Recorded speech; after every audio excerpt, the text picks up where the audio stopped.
ఏం తమ్మి, రాజకీయం అంటే తమాషా అనుకుంటున్నావా? పైసా పైసా కావాలి. ఎమ్మెల్యే టికెట్ కో రేటు, ఖర్చులకి ఇంకో రేటు. ఓ 100 కోట్లు పెట్టే దమ్ముందా చెప్పు, నేను మాట్లాడిపిస్తా గాని. అరే పాయకం ఉండగానే కాదన్నా, బలం బలగం కావాలి. నువ్వేమో పట్నం దాటవు, ఓట్లేమో పల్లెలుండే, నిన్నెవరు దెక్తారు చెప్పు? జర మన కులపోళ్ళని కలుపుకోబోయే ఆ లెక్క ఏరే ఉంటుంది కానీ నీ ఆయనకేడ టికెట్ ఇస్తారా, ఈగొస్తుంది ఆగొస్తుంది అని ఏండ్లకేళ్ళు జెండా పట్టుకొని తిరుగుతుండు. ఆ ఎమ్మెల్యే కొడుకు లేడా, ఆయనను కాదని ఈయనకెవరు ఇస్తారు? అంత ఉత్తముచ్చట అని అంటుంటారు. కానీ ఎల్లకాలం రాజకీయం ఒక్క తీర్లనే ఉండదు సామి, లెక్క మారుద్ది, మారి తీరుద్ది. సార్ సార్ అనుకుంటా తిరిగిన కారు డ్రైవర్ కొడుకు ఇక ఎమ్మెల్యే సాబయిండుల్లా.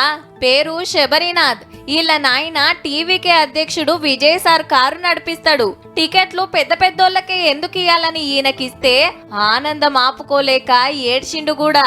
విజిల్ ఊదుడూదితే 27,000 మెజార్టీ వచ్చిందంటే చూడుండ్రిగా. ఈ కారు డ్రైవర్ కొడుక్కే ఇప్పుడు కారు, దానికో డ్రైవర్ రాబోతుండిగా. అంతేకాదబ్బా, గీ ఆటో డ్రైవర్ గిన ఎమ్మెల్యే అయిండు. పేరు విజయ్ దాము. విజయ్ సారు టికెట్ ఇస్తే విజయం సాధించిండు. అది కూడా 5 మాటల ఎమ్మెల్యేగా గెలిచిన తోపు లీడర్ను ఓడగొట్టిండంటే మాటలా. ఇక ఆటో స్టాండ్ కెళ్ళి అసెంబ్లీకి పోతాండు సక్కదనాల కారెక్కి. ఇక బెంగాల్లా ఇండ్లల్లో పనిచేసే గీ అక్క ఎమ్మెల్యే మేడం అయింది. పేరు కలితామాజీ. 5 ఏండ్ల కిందట బీజేపీ టికెట్ ఇస్తే ఓడిపోయింది. ఇప్పుడు ఎస్సీ నియోజకవర్గంలో గెలిచి అసెంబ్లీకి పోతాంది. గరీబుల కష్టాలు తెలిసిన మనిషాయే. రేపు అక్కరొస్తుందని 12,500 మెజార్టీ ఇచ్చిండ్రు పబ్లిక్. అప్పట్లా ఓ మెడికల్ కాలేజీలో ఒకడు బల్మీ చేస్తే డాక్టర్ అమ్మ చచ్చిపోయింది కదా.